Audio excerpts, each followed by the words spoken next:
Okay, in today's video, we're going to take a look at how to quickly upgrade or update the OCI-CLI on a Windows 10 box.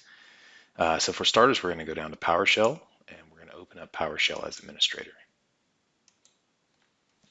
All right, then what I really like to do is just go up to my temp directory, right? So I don't mess anything up. Next, we're going to just go ahead and set this particular session to execute remote signed. Go ahead and hit yes.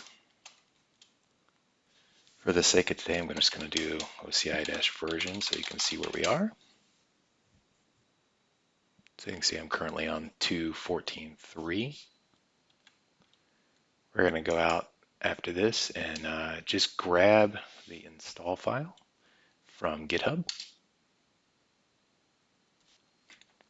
Let's just make sure that this downloaded. We can see that it did.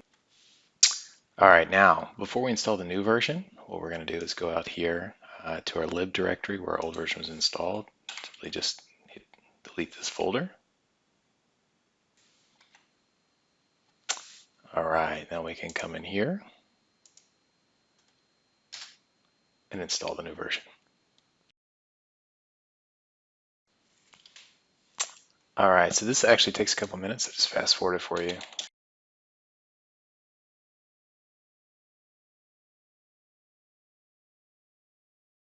And now we can go out and we can see that our version's been updated.